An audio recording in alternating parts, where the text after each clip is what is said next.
avec vous sur Sud Radio, sur Sud Radio, oui, j'ai répété 2 fois sur Sud Radio. Je fais comme Éric Zemmour qui dit 3 fois hélas. Pour commenter l'actualité aujourd'hui, Dominique de Montvalon, bonjour. Journaliste politique, Michael Darmon. Bonjour. Journaliste politique également, vous avez publié Les secrets d'un règne dans les coulisses d'un quinquennat de crise. Vous allez faire le tome 2, non, bientôt? Non. Aux éditions de l'Archipel, non mais à la fin de ce quinquennat. Kevin Bossuet, professeur d'histoire en Seine-Saint-Denis, Eduardo Riancipel. Bonjour. Ravi de vous revoir, Eduardo. Porte-parole de Territoire de Progrès et ancien député PS. Merci d'être avec nous. On va évidemment parler de la suite de du résultat de l'élection présidentielle. Les Républicains sont le point d'exploser. Beaucoup de Français souhaitent une cohabitation. Quid de cette cohabitation qui risque d'être impossible? Et puis Emmanuel Macron, une nouvelle ère, une nouvelle méthode, mais laquelle? Vos coups de cœur, vos coups de gueule, Mickaël, c'est un coup de gueule. On commence avec vous. Oui, contre le DJ du Champ de Mars, pas lui en tant que tel, je ne le connais pas et j'ai aucun problème vis-à-vis de cette personne, mais ce qu'il a représenté et le rôle qu'il a joué dans ce rassemblement un peu en carton-pâte.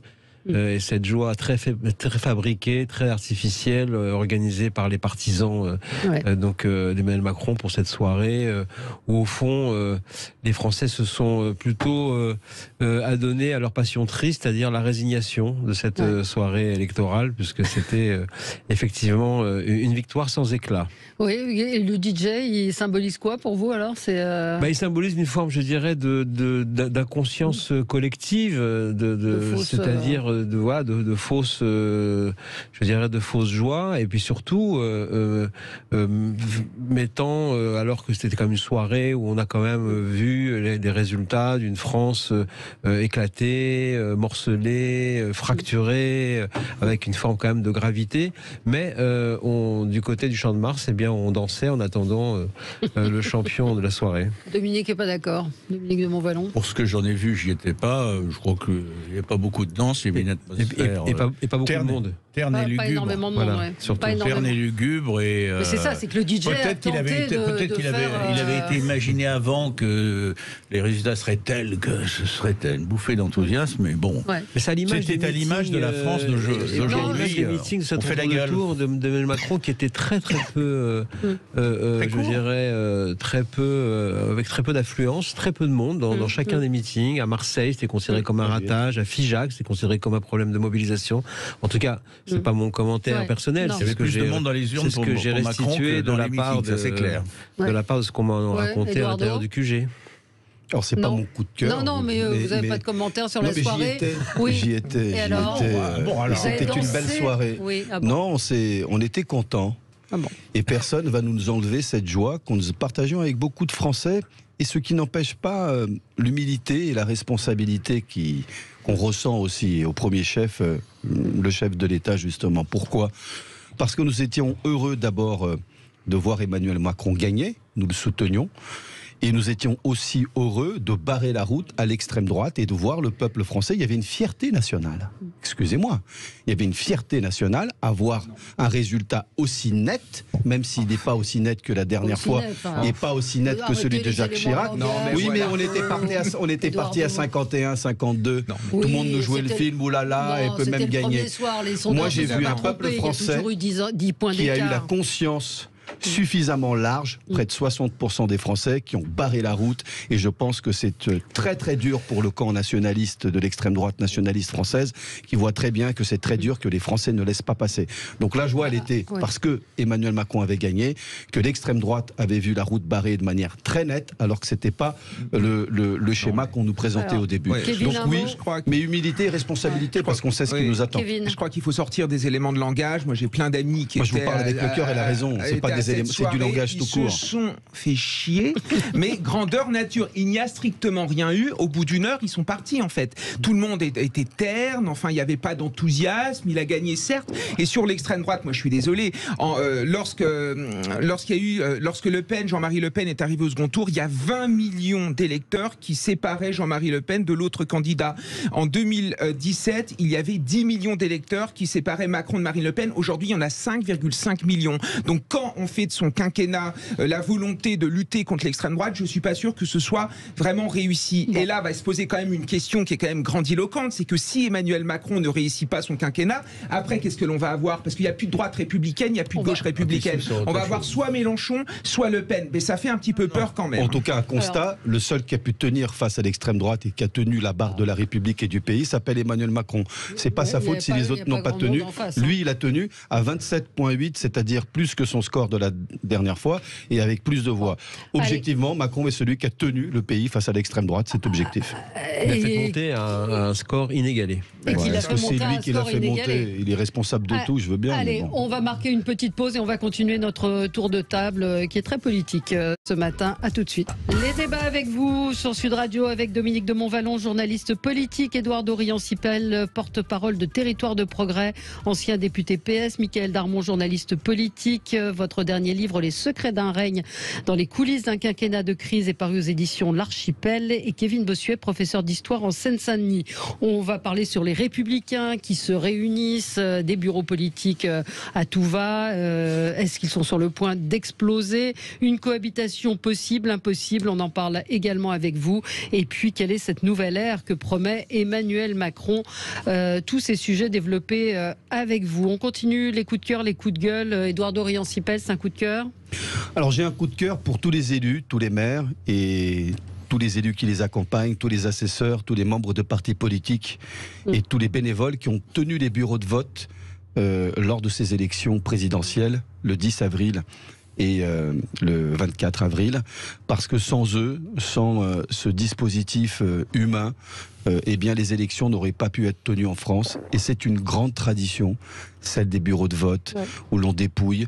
Et cela suppose que les mairies puissent faire leur travail, que les élus fassent leur travail, c'est une obligation d'ailleurs par la loi, que les membres de partis politiques aussi fassent leur travail en mettant à disposition leurs militants pour tenir les bureaux de vote, et que les bénévoles, les citoyens aussi peuvent le faire. Je trouve que c'est très beau, c'est la beauté de notre démocratie française, et je veux saluer vraiment avec ce coup de cœur tous ces élus, tous ces hommes, toutes ces femmes qui ont tenu les bureaux de vote pour permettre la démocratie française lors de l'élection. Ça va permettre de faire un coup de gueule ou un coup de cœur pour le Conseil constitutionnel qui a été saisi après la mise en scène pathétique de Jean Lassalle qui s'est abstenu de voter. J'ai trouvé ce geste lamentable et je trouve que c'est pas digne d'un homme politique que de faire cela. Donc bravo au Conseil constitutionnel, puisque c'est interdit de faire cela. Donc je sais pas ce que vous en avez pensé les uns et les autres, mais je trouve que c'est pas bien vouloir être toujours dans la com, dans l'affichage, exister dans les médias. Termine mal sa campagne. Il y a un moment où il faut que ça se termine.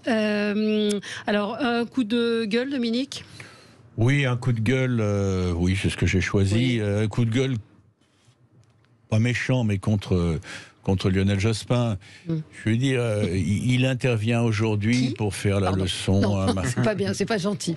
Pardon? J'ai dit qui? Non, c'est moi qui ai dit qui. Contre qui? J'ironisais, pardon. Non, mais... allez-y. Vous avez droit allez-y, à toutes mes indulgences, si c'est le mot qui s'impose. Édouard Dorian-Sipel, il est dans un registre plus politique, avec son pench, et donc ma réaction serait différente. Mais je n'ai rien dit là-dessus. Non, il n'a rien dit. Je suis totalement innocent. Il a fait des mimiques.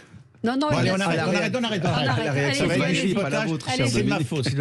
Non, je veux dire, j'ai entendu que Lionel Jospin, avec un air sérieux, un peu pénétré, etc., expliquait que Macron avait mis le feu au lac, avait mis le feu à tout ça, etc. Et je me souviens, ça va être très court, mais je me souviens comme journaliste politique, on n'est pas le seul en piste, mais je m'en souviens très très bien de ce qui s'était passé lorsque Jospin a vu, le candidat Lionel Jospin a vu la foudre lui tomber sur la tête. Et jamais il n'avait imaginé une seconde qu'il pouvait ne pas être au second tour de la présidentielle. J'ajoute une deuxième chose, personne, étant donné la personnalité, on ne s'adresse pas à Jospin comme ça. Personne de ceux qui l'entouraient, de ses plus proches, n'osait lui dire que le cataclysme était au rendez-vous. Et il est arrivé jusqu'à son QG de campagne à l'époque. Il a monté, il a traversé. D'ailleurs, ils n'étaient pas tous au courant à l'époque. À la minute précise, il est monté. Et il y en a un qui s'est dévoué. Et la réaction de Jospin, qui a dit qu'il abandonnait la politique 5 minutes plus tard, c'était une réaction, pas de modestie, c'est de la quintessence de l'orgueil. Hein? Ben oui, ça lui est arrivé. Et alors aujourd'hui... Ce que je veux dire par là, c'est que il ne serait pas le sauveur de la gauche, etc. Mais aussi, dans les malheurs de la gauche, qui se désintègrent sous nos yeux, il y a aussi le fait que ceux qui avaient de la gueule, qui avaient quelque chose à dire, qui avaient aussi... Enfin, c'est autre chose que Montebourg, hein, bon. Eh ben, vous voyez, prenez le cas de Jospin, ils sont partis en essayant de se donner une posture avec le recul. Et le fait qu'il revienne, vous il revient pas. Non, mais qu'il revienne donner son avis. Je vais vous dire, il revient pas. Il est dans le registre très commun, qui est le mien d'ailleurs. Mais c'est vous dire qu'il est descendu bas, de commentateur d'une situation qu'il ne maîtrise pas. C'est triste. C'est triste. On aurait pu attendre autre chose de lui. Moi, je ne comprends pas que le PS devienne le parti soumis aux insoumis. Hein, on a l'impression que PS, ça veut dire parti soumis aux insoumis. Ils viennent de voter, la direction nationale du parti a voté une volonté d'accord avec la France insoumise de Jean-Luc Mélenchon. Honnêtement, c'est un vrai suicide. C'est abandonner le socialisme humaniste, le socialisme démocratique, la gauche démocratique. Et on sait très bien quel est le but de Jean-Luc Mélenchon. C'est de ravaler et d'avaler complètement toute la gauche, à commencer par le Parti socialiste en priorité. Et là, mes anciens camarades du PS décident, dans une espèce d'illusion ou de mirage total, d'aller dans la gueule du loup. Voilà. Et ça, c'est triste. Ça explique que beaucoup d'électeurs socialistes et sociodémocrates, comme moi, aient fait le choix d'Emmanuel Macron dès le premier tour, parce que la social-démocratie que représentait jadis le Parti socialiste est en très grande majorité représentée aujourd'hui par le président de la République. Michael, et notamment Territoire de Progrès, mon parti, avec Olivier Dussopt, bien sûr. Oui, je pense que c'est en fait un peu vain de pleurer sur un monde qui est en train de sombrer. Je pense que ces 5 années qui viennent de s'écouler et cette campagne, et cette élection présidentielle tournent définitivement la page sur une vie politique en France qui n'en reviendra plus. Non. Voilà, nous avons maintenant une tripartition de la vie politique. Je précise que mon propos n'était pas nostalgique. Non, mais je parle pas de... Je parle bien en général. On est d'accord. On est d'accord. Mais bien évidemment, on est aujourd'hui sur un nouveau paysage politique. Jean-Luc Mélenchon, en fait, la décomposition a joué chez tout le monde pendant 5 ans. Jean-Luc Mélenchon, au fond, tire les marrons du feu d'une gauche socialiste qui a progressivement abandonné le débat, en tout cas le combat pour l'égalité sociale au profit de la défense des communautés et des identités, qui a abandonné le monde prolétaire. Ça a commencé quand même il y a quelques années par la fameuse étude de Terra Nova qui a déclaré et décrété que le PS était le parti des classes moyennes. Les prolétaires sont restés dans la nature. Enfin, ce sont des processus longs, lourds, qui trouvent aujourd'hui leur cristallisation dans un vote qui montre bien qu'aujourd'hui, c'est Jean-Luc Mélenchon qui récupère l'ensemble de la pensée de gauche, qu'on aime ou qu'on n'aime pas, c'est un fait. C'est Marine Le Pen qui cristallise le camp national souverainiste, c'est un fait. Et c'est Emmanuel Macron qui crée, avec ce courant central, et on verra quelle configuration vraiment il va lui donner sur le plan du cadre, qui crée peut-être le premier parti démocrate à la française. Et de ce point de vue-là, c'est un projet qu'il a depuis le début de son premier quinquennat. Il avait exprimé en disant à la fin il n'y aura que Le Pen et moi. C'est exactement ce qui s'est passé. Il met les extrêmes en situation d'alternance. Donc c'est un risque politique qui pour l'instant lui réussit, il faut dire, mais c'est un vrai risque politique parce que n'oublions pas, même si il n'y a pas toujours des comparaisons à faire avec l'autre côté de l'Atlantique, mais Donald Trump est venu après 2 mandats d'Obama. Donc maintenant que le président ne se représente plus, la porte est ouverte. Et ce à quoi on va assister pendant les 5 prochaines années est fondamental. Kevin, votre coup de gueule, c'est un peu en complément sur ces classes populaires qui ont voté Marine Le Pen aussi. Et nous, on a eu beaucoup d'auditeurs hier qui nous ont appelés pour nous dire j'ai voté Mélenchon au premier tour, j'ai voté Marine Le Pen au second tour. Bien entendu. Et c'est sur bien sûr, oui, c'est un Kevin. coup de gueule à l'encontre du mépris social qui a jailli à la suite de la publication d'une vidéo par un journaliste sur les réseaux sociaux de ces ouvrières d'Hénin-Beaumont qui ont été, c'est vrai, vulgaires, qui ont été insultantes vis-à-vis du chef de l'État quand elles ont découvert le résultat. Moi, le mépris social, le torrent de haine qui a jailli à la suite de cette publication, je l'ai trouvé juste honteux. Certes, c'était vulgaire, certes, c'était insultant, mais c'était le signe aussi d'un désespoir social. Le fait que ces gens, finalement, ont l'impression qu'on ne les respecte plus, qu'ils n'existent plus, qu'il n'y a plus, finalement, de dignité. Et moi, j'ai trouvé tout aussi vulgaire, par exemple, une Charlotte Gainsbourg qui ose donner des leçons de républicanisme ou des patriotismes,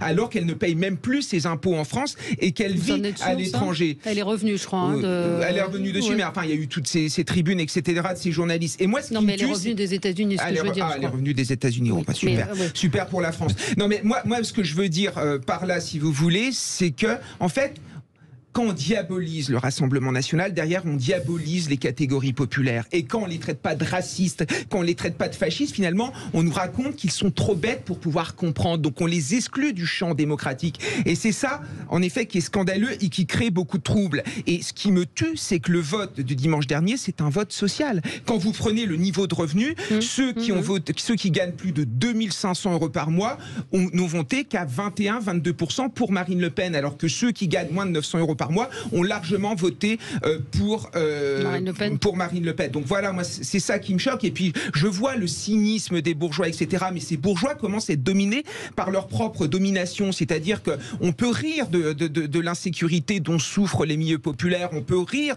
du fait qu'ils n'arrivent plus à terminer les fins de mois. Mais à la fin, aujourd'hui, ils sont obligés, ces gens, de s'enfermer dans des gated cities, de se protéger. Ils sont obligés finalement de se calfeutrer dans leur entre-soi bourgeois parce que la société est devenue difficilement vivable. Et à un moment donné, ça va péter parce qu'à force de mépriser, à force d'insulter tous ces gens-là, mais ils vont exploser. Donc je crois que le quinquennat d'Emmanuel Macron sera bon s'il se réconcilie avec ces catégories populaires, s'il arrête avec ces petites phrases et qu'enfin il redonne leur dignité à ces ouvriers qui font, au même titre que les patrons, fonctionner la France. L'une était commerçante de ces femmes, mais c'est des petits commerçants. Édouard Dorian-Sipel, vous voulez réagir ? J'ai vu comme tout le monde ces images et je dois dire que j'étais comme beaucoup triste de voir ça et en même temps avec une certaine empathie aussi. Parce que derrière cette colère, cette violence des mots, bien sûr, il faut condamner ce qu'elles disent, tout ça, très bien. Mais je regarde ça avec un peu de recul parce que derrière cette violence verbale, cette colère avec les mots violents que ces deux femmes ont employés, tout le monde les a vus, pas besoin de les répéter, j'ai le sentiment qu'il y a quand même une demande, si ce n'est d'amour, au moins de considération cachée.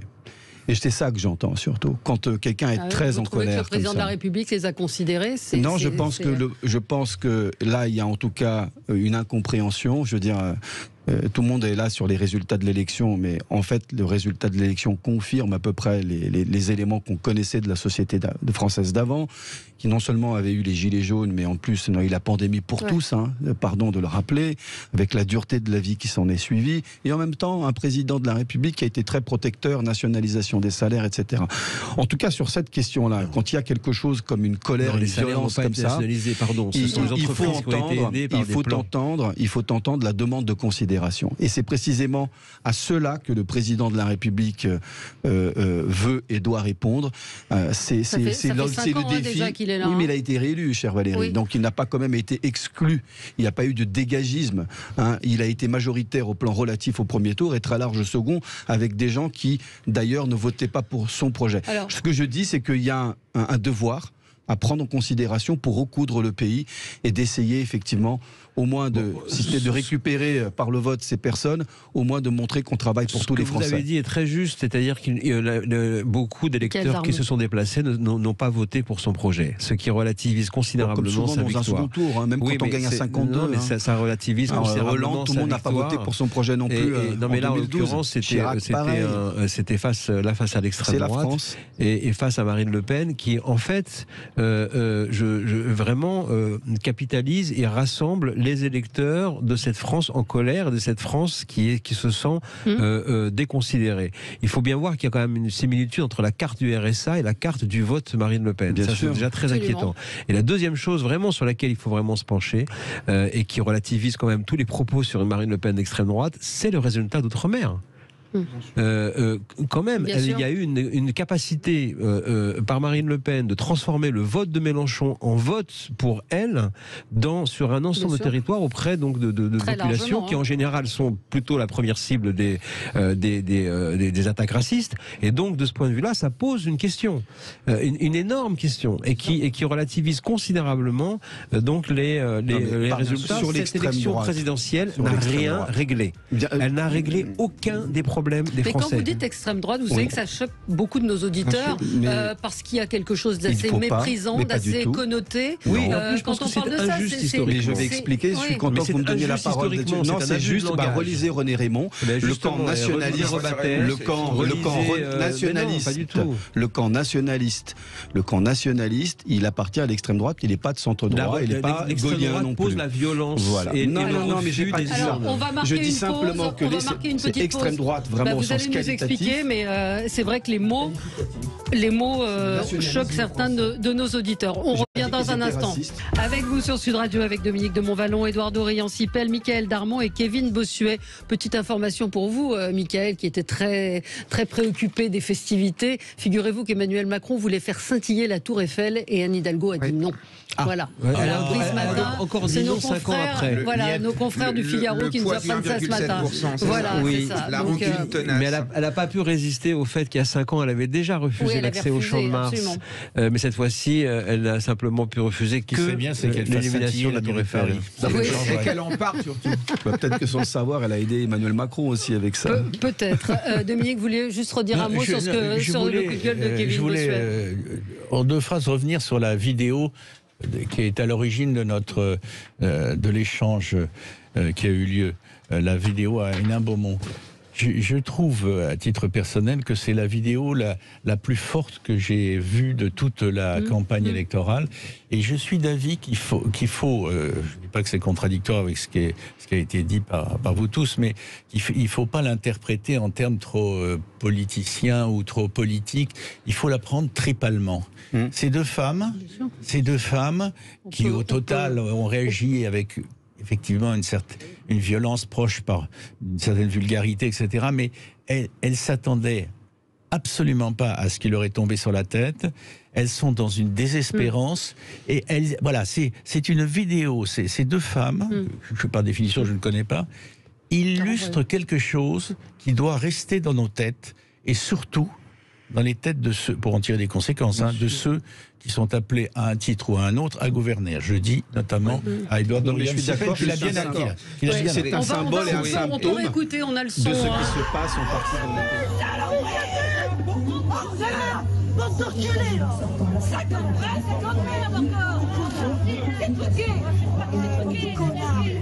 C'est truqué, c'est pas possible.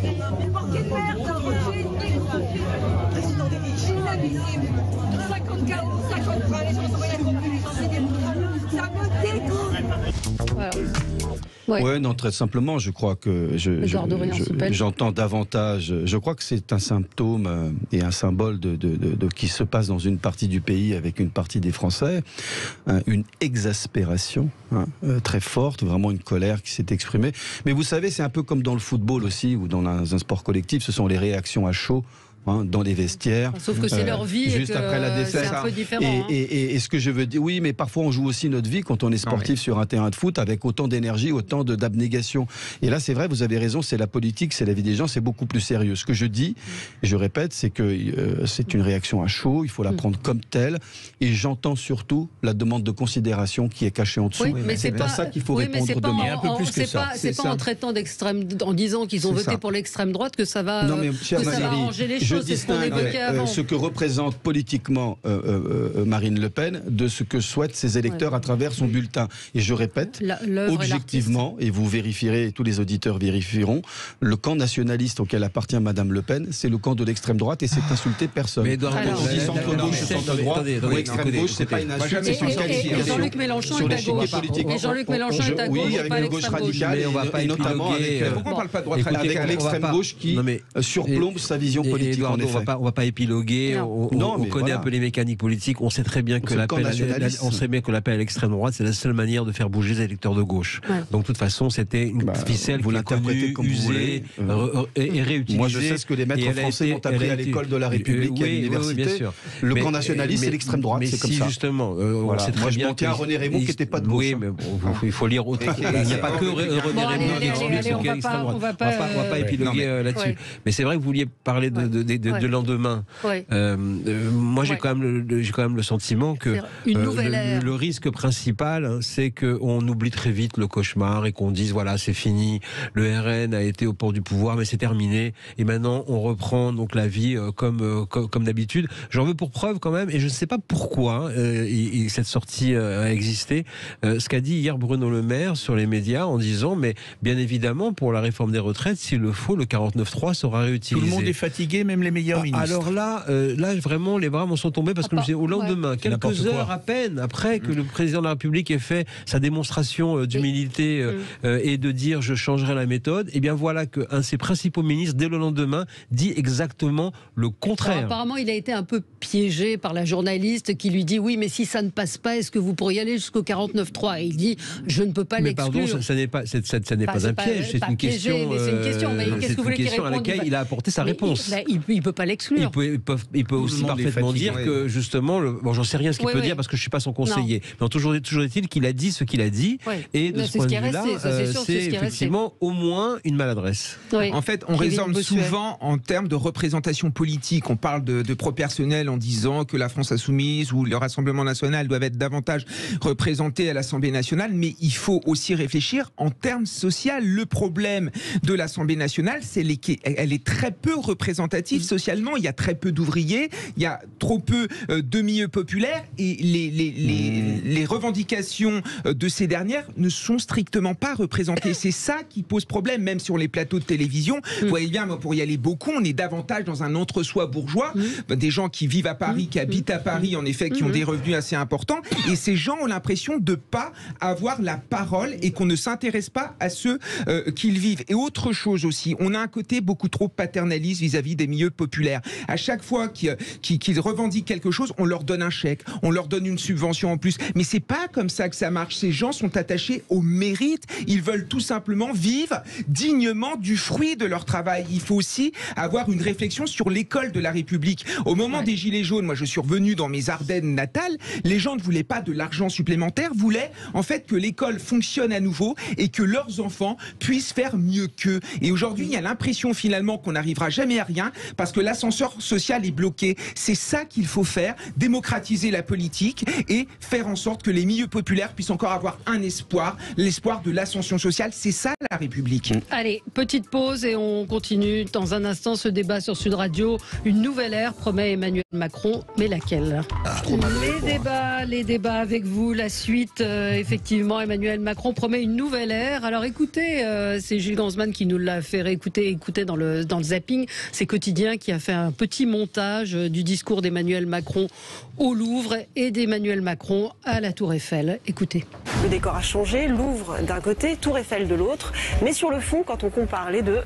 Cette confiance, elle m'oblige. J'ai conscience que ce vote m'oblige. Et j'en suis désormais le dépositaire. Je suis dépositaire. Ceux qui ont voté aujourd'hui pour Madame Le Pen. Ceux qui ont voté pour Madame Le Pen. Ne les sifflez pas. ne sifflez personne. Ils ont exprimé aujourd'hui une colère et de répondre avec efficacité aux colères qui se sont exprimées. Voilà, il y a effectivement... Non, vous n'êtes pas convaincu Oui, c'est normal, c'est parfaitement normal. C'est normal qu'on répète la même chose et qu'on dise, je vais vous proposer, il n'y avait pas dans ces extraits, mais un nouveau projet, ensemble nous allons construire une nouvelle ère. Ce qu'il avait dit également après le Covid. Hein. Oui, bien sûr, mais on va se réinventer, moi le premier. Vous savez, j'ai compté justement pour mes divers travaux, il a dit, je pense, 5-6 fois durant le quinquennat, j'ai échoué à embarquer, j'ai échoué à convaincre, j'ai échoué à faire comprendre.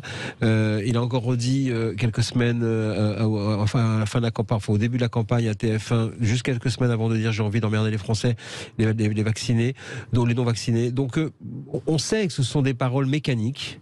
Où il faut tout simplement, au nom de la segmentation, dire ce que l'on veut entendre ce soir-là, mais qui, une fois de plus, après, donc peu de rapport avec la réalité des actes. Oui, sauf que les Français le remarquent. Une fois de plus, on verra bien. Mais c'est très bien. Ça montre que, contrairement à ce que pense Marine Le Pen, Quotidien n'est pas uniquement une émission d'amuseurs. Premièrement, et deuxièmement, ça montre aussi, et ça rend l'intérêt du quinquennat qui s'ouvre, que peut faire un président qui a les mains libres, qui n'est plus tenu par une réélection. Est-ce qu'il va se contenter de faire ce parti unique et de bétonner l'héritage du macronisme comme on le pense, alors qu'il faut éviter une guerre civile entre 7 formations au sein de la majorité? Est-ce qu'il va effectivement changer la donne démocratique de manière à faire respirer le pays parce qu'il a vraiment compris la réalité des problèmes? Quelle empreinte va-t-il laisser? C'est les questions qui s'ouvrent maintenant devant nous. Eduardo? Je crois que dans des moments comme ça, très importants de la vie nationale, une élection présidentielle, la politique se réduit à peu de mots, à des mots simples, clairs et courts, précis. Parce que c'est une tradition française, et dans ces moments-là, dans des moments comme ça décisifs, je crois effectivement que l'économie des mots fait l'importance des mots. Et d'ailleurs, il n'y a pas que les discours. Qu'attend-on? Quel mot, Édouard? Rassemblement, je vous ai entendu. C'était un peu la page dans le Figaro aussi, où on a l'impression qu'il avait mis tous les mots qu'il fallait. Je ne sais pas si c'est vous qui aviez dit ça. Je ne vais pas faire un commentaire de texte. On n'est pas à cet endroit-là où il faudrait faire un commentaire, une analyse de texte. Tout le monde a entendu le président. Et il n'y a pas que le discours. Maintenant, on attend les actes. Et le premier acte que va poser le président de la République, c'est de nommer un Premier ministre ou une Première ministre. Et un gouvernement dans la foulée. Et je crois que voilà, il y aura le discours, et les Français verront la traduction dans l'acte politique premier, qui est de nommer un premier ou une première ministre, un gouvernement qui va figurer déjà le sens de la politique que le président veut donner, qui sera déjà une première réponse au vote des Français. Et chacun pourra juger à ce moment-là. Et ce, d'autant plus que viendront les élections législatives des 12 et 19 juin, où les Français décideront de nouveau de la majorité qu'ils veulent. Et moi, je suis convaincu qu'ils donneront une majorité pour le président de la République. On n'a jamais vu les Français se déjuger à peine un mois. C'est les projections qui ont été faites par... Il y a beaucoup de choses qui sont passées qu'on n'avait pas prévues. En tout cas, ni les sondeurs. Le discours me paraît logique. Il faut pas... Et maintenant, l'acte... que les Français pourront juger la nomination du Premier ministre et du gouvernement. Oui, projection Harris, majorité absolue LREM et alliés, 328 sièges à 368 sièges. LR, on n'en obtiendrait que 35 à 65. Le RN, entre 75 et 105. On va parler de ce qui se passe chez les LR aussi. Mais je ne veux pas répéter ce qui a été dit, je partage pour l'essentiel. Ce qui se passe là, me semble-t-il, c'est aussi, pas en premier, mais en second, l'avenir, s'il existe un avenir, du PS d'un côté et des LR de l'autre. Ils sont vitrifiés, KO debout. En tout cas, on a déjà vu des formations politiques être KO debout et parvenir, sous certaines conditions qui ne sont pas aujourd'hui réunies, à se redresser. Mais là, c'est une question de vie ou de mort. Et la recomposition qui s'annonce, la recomposition que le président réélu entend, compléter, conforter, accompagner, précéder éventuellement, elle passe par une clarification de la situation. Et pour le moment, au moment où on parle, les LR sont dans un état, politiquement parlant, alors que cette formation existe dans les têtes.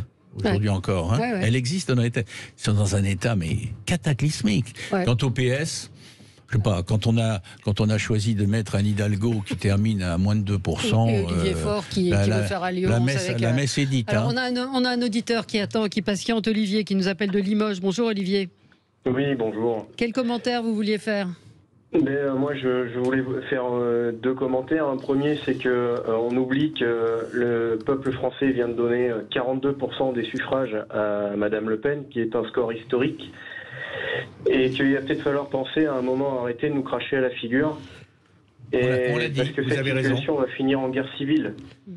Quand on a un président de la République qui ne fait que insulter sa population et qui compte sur l'absentéisme et le fait de voter contre quelqu'un plutôt que de voter pour un programme, eh bien, ça ne pourra que très mal finir, cette affaire. Il va déjà, d'une, avoir besoin d'éteindre les feux qu'il a lui-même allumés, puisque les gilets jaunes sont encore là dans les cœurs, et qu'il y a eu des milliers de gens qui se sont fait taper dessus par les forces de l'ordre, et notamment nos infirmières qu'on a extrêmement sollicité, nos pompiers. Aussi. Et tous ces gens, le problème, il couvre encore. Malgré les gilets jaunes. Attends, oui. Donc vous avez voté pour qui, premier, deuxième tour? Moi, j'ai voté Front National. Enfin, Rassemblement aux 2 tours. Oui. Et vous connaissez des gens qui ont voté pour Emmanuel Macron? Oui. Et qui l'ont fait de gaieté de cœur, par adhésion, ou pour... Aucun. Non, les 3/4. Il suffisait de voir la documentation qu'on a eue pour le second tour d'Emmanuel Macron. C'était pas un programme. Il était là pour dire il faut voter contre Marine. Il n'était même pas sur un discours où il présentait des solutions.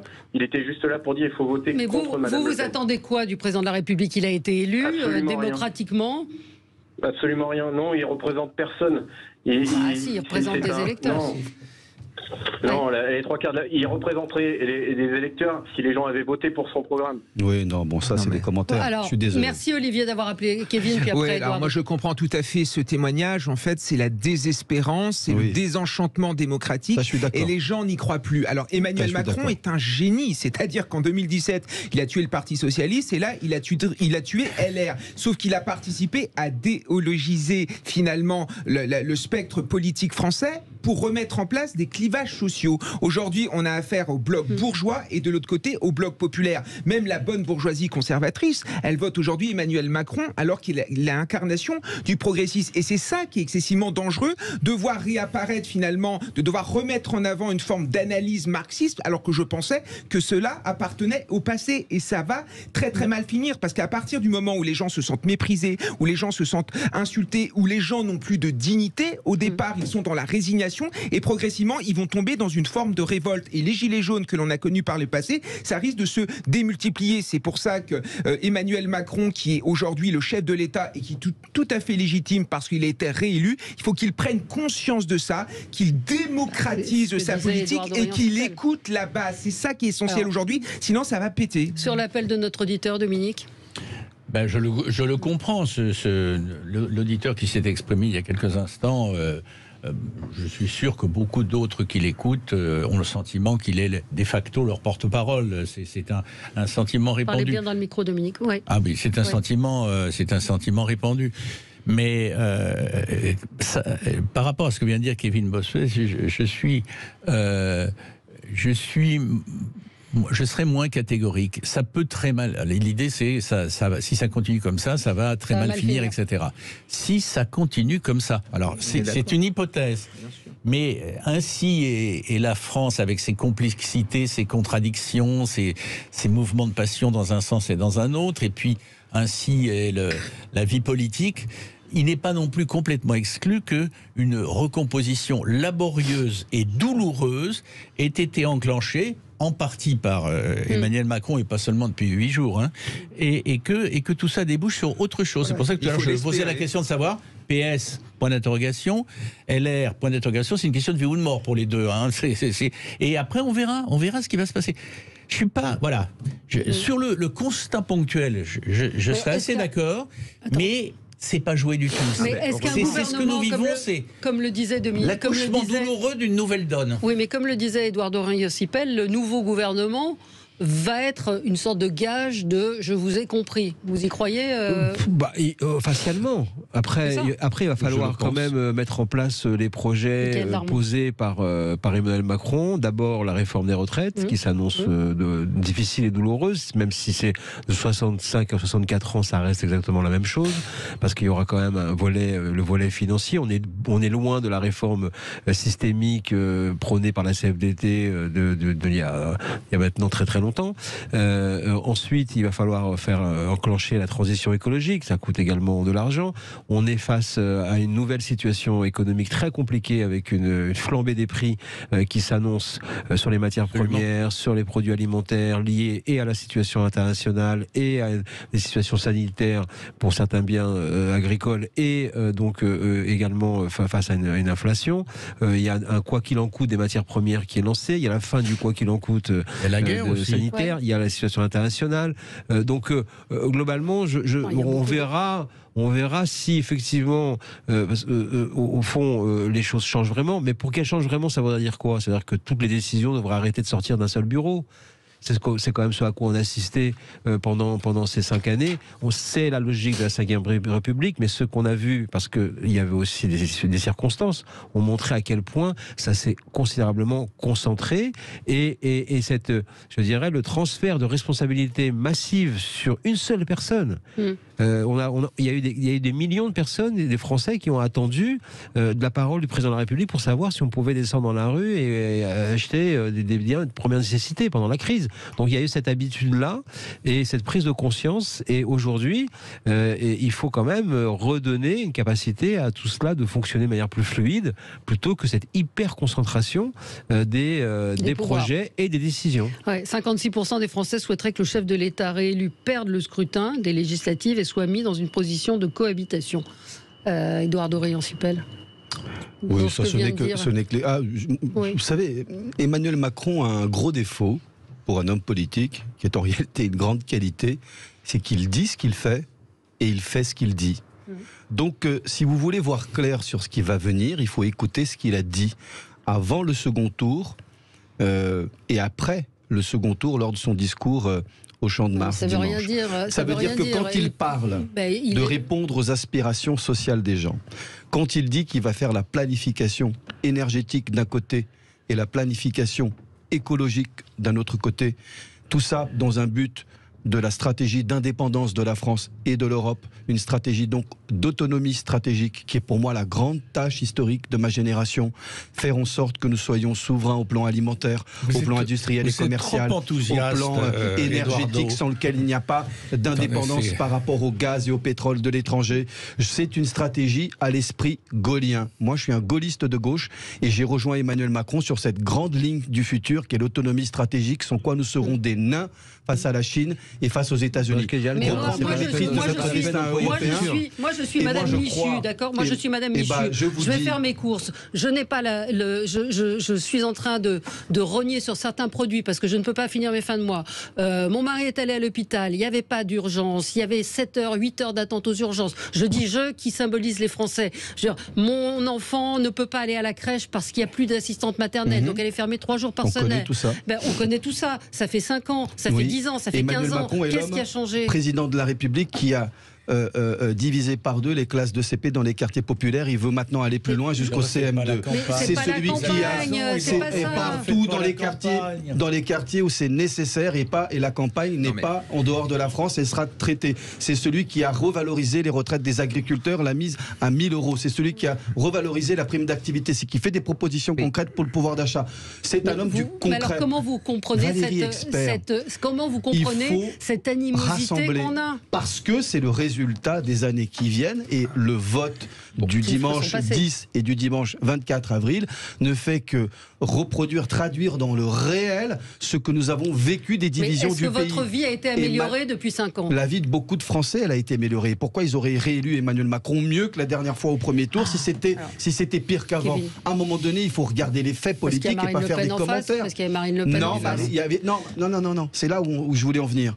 Emmanuel Macron a résisté et a résisté seul. Est-ce est-ce que c'est la faute de Macron? Non. Si le Parti Socialiste s'est effondré comme il s'est effondré, si la droite s'est effondrée toute seule, non. La vraie difficulté, c'est que les autres piliers de la République, la droite traditionnelle et la gauche traditionnelle, se sont effondrés. Ils sont restés sur des fausses réalités. Et c'est eux qui ne tiennent plus la barre. Et du coup, Emmanuel Macron est seul face à l'extrême droite et à l'extrême gauche. C'est eux qui ont échoué.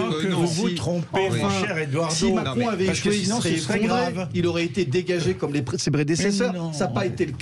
Donc je dis simplement que nous avons besoin aussi des autres forces traditionnelles. Et ce n'est pas la faute de Macron, même si c'est le jeu politique. Ce sont autodissous. Pardon, à un moment donné aussi d'être clair sur la réalité politique. C'est l'heure de la pub. On se retrouve dans un instant. Avec vous jusqu'à midi pour les débats. Parlons des LR, puisqu'en ce moment ça tangue, ça remue, ça bouge, ça explose. On en parle avec vous. Et écoutez ce que disait Gilles Plattret ce matin. Il était l'invité du Grand Matin Sud Radio. Moi, j'appelle simplement tout le monde, par respect pour les électeurs, parce que c'est ça qui compte, parce qu'on parle beaucoup de petits tripatouillages, et c'est normal, c'est de l'actualité, mais par respect des électeurs, qu'on reste fidèle au combat qu'on a mené, qu'on n'aille pas manger dans la gamelle de l'adversaire. Ça, c'est quelque chose, vous savez, c'est ce qui nourrit le plus le rejet de la classe politique. Et ce que En Marche brandit comme des trophées de ralliement sont en fait des trahisons qui nourrissent la désespérance populaire. Donc restons fidèles à ce que nous sommes. Peut-être qu'on perdra, mais il vaut mieux perdre dans l'honneur que de gagner avec la trahison. Oui, il est maire de Chalon-sur-Saône avec des prises de position à chaque fois assez remarquées. Donc lui, il fait partie de cette droite majoritaire apparemment, dont il y a Gilles Plattret, Christian Jacob, François-Xavier Bellamy, Julien Aubert, Éric Ciotti. Et puis une autre partie qui dit, comme ce matin, j'entendais Franck Louvrier dire le pays avant le parti, et qui est pour une collaboration avec la majorité présidentielle. Guillaume Larrivé, Jean-François Copé font partie de ce... Damien Abad, effectivement, hier, qui est intervenu. Oui, Dominique. Un commentaire. Mais qu'est-ce qui va se passer chez les LR? Alors, Michael Darmon l'évoquait tout à l'heure sur l'implosion des partis. Là, on a la preuve éclatante sous nos yeux. D'abord, pour comprendre ce qui a été dit là, il y a quelques instants, c'est que Gilles Plattret s'était fait l'avocat à l'époque où l'étoile d'Éric Zemmour montait au firmament, si je puis dire, ou en tout cas était pas loin pouvait raisonnablement espérer ça, de se faire l'avocat d'un ralliement ou en tout cas d'un regroupement des zémouristes, des Le Penistes voués à un second rôle à l'époque par Gilles Plattret et éventuellement de gens de LR dont il aurait été l'un des avant-gardistes. Alors, quand il flingue là, il flingue. Après, il faut toujours mettre des petits décodages et c'est pas discutable, c'est un fait. Quand il flingue là, il flingue ceux qui, à LR, sont prêts, tel Franck Louvrier et d'autres, à rallier sous certaines conditions, pas la corde au cou évidemment, mais à rallier Emmanuel Macron et à tirer les conséquences de la nouvelle donne. Ça illustre. Alors bon, moi je ne suis pas la morale à qui que ce soit, et encore moins à quel titre à Gilles Plattret, mais ce que je veux dire, cette intervention de Gilles Plattret illustre la tension passionnelle qui règne au sein des LR, parce que ils sont, si c'est possible, et c'est pas sûr que ce soit possible, dans une opération survie. Encore faudrait-il savoir, pour qu'il y ait une opération survie, sur quelle base. Et ils sont pas d'accord entre eux. Non, ça a déjà existé dans l'histoire de la droite française. Il y a des moments où il y a l'effondrement d'un parti et puis progressivement et laborieusement, il y a la naissance d'autre chose. Alors, objectivement parlant, moi j'ai trouvé que Valérie Pécresse avait le meilleur programme. Le problème, c'est que c'était très mal incarné, et le problème des Républicains, c'est qu'il y a un problème d'incarnation et de crédibilité. Un problème d'incarnation tout d'abord, parce que ces gens qui représentent ces idées-là, aujourd'hui finalement, ne sont plus en équation avec la société. Et on ne sait pas ce qu'ils pensent. Ils ne sont pas d'accord entre eux. Quand vous prenez une Valérie Pécresse, un Éric Ciotti, ils ne sont absolument pas d'accord. Il y a aussi le problème de la crédibilité, parce que eux ont été au pouvoir. Quand dans l'opposition, ils tiennent un discours, et que quand ils sont au pouvoir, ils font exactement le contraire, forcément, ça choque. Regardez-vous sur le référendum sur l'Europe qui n'a pas été respecté, sur ce fameux Karcher. Moi qui suis en banlieue parisienne, on me demande souvent, mais où est passé le Karcher? Et cette incapacité à faire une place à la nouvelle génération et nous ressortir tous ces vieux, entre guillemets, schnocks dont on se fout complètement, mais aujourd'hui ce parti n'est pas crédible. Il est aspiré par la Macronie qui représente quelque chose de beaucoup plus jeune, de beaucoup plus moderne, et j'ai envie de dire, tant pis pour eux, ils l'ont bien cherché. Oui, Michael. Le sous-texte aujourd'hui, c'est la rupture avec Nicolas Sarkozy. C'est-à-dire que Gilles Platré s'adresse à Nicolas Sarkozy. Il emploie à dessein le mot trahison. Oui. Il y a une frange très importante et de jeunes leaders et de vieux électeurs de LR qui ne comprennent pas et refusent l'attitude et rejettent l'attitude de Nicolas Sarkozy, qui est resté toujours fidèle à ses intérêts et qui en fait en réalité a négocié depuis des mois, voire depuis le début du quinquennat, ce qui se passe aujourd'hui. Donc ce qui est intéressant, c'est que, et on le voit, il y a toute une nouvelle génération qui dit il faut tourner la page de cette espèce de nostalgie obligatoire et de révérence obligatoire aux locataires de la rue de Méroménil, de manière à pouvoir vraiment être capable de pouvoir un jour être autre chose que ce que le LR devient avec le PS, c'est-à-dire un parti d'élus locaux. Parce qu'il faut quand même bien oublier que sur le territoire, et Dominique le disait à juste titre, LR existe encore. On le verra d'ailleurs très certainement aux élections législatives. Il y a des villes, il y a des circonscriptions, il y a des territoires qui sont tenus à la fois par LR, à la fois par le PS, mais aujourd'hui, ils ne sont plus en capacité d'exprimer une quelconque, je dirais, pensée de manière à pouvoir être au pouvoir national. Oui, dans les projections de Harris Interactive, le LR aurait entre 35 et 65 sièges contre 100 aujourd'hui. Oui. Édouard Dorian-Sipel. Ce qui n'est pas déshonorant. Non, ce qui n'est pas déshonorant. Eu égard à leur situation. Ce n'est pas des hauteurs quand même. Mais le RN aurait entre 75 et 105 sièges. Oui. Ce qui est normal, eu égard à leur situation. On verra. On verra surtout. Elles bougeront au plan politique et dans la dynamique. Vous, ça vous parle évidemment ce qui se passe chez LR, parce que ça ressemble un peu à ce qui s'est passé au PS. Et franchement, moi, je ne m'en réjouis pas parce que c'est triste. Je pense bien sûr à ces militants et à ces dirigeants politiques parce que j'ai vécu ça avec le Parti Socialiste et donc je sais très bien ce qui va se passer au Parti LR. C'est-à-dire un effondrement général et la dissolution certaine. Et ce d'autant plus qu'ils ont réalisé, pas comme Benoît Hamon en 2017, 6%. C'est-à-dire au-dessus des 5, Valérie Pécresse fait moins de 5%, donc elle n'a pas les capacités de rembourser, d'être remboursée par l'État. C'est assez poignant d'ailleurs cette histoire. Et donc ça c'est difficile. Quoi qu'on pense. J'espère qu'elle s'en sortira parce qu'elle n'a pas à payer seule le prix de l'échec, qui est un échec collectif. Elle en a la responsabilité majeure. Je pense qu'elle a fait des erreurs stratégiques.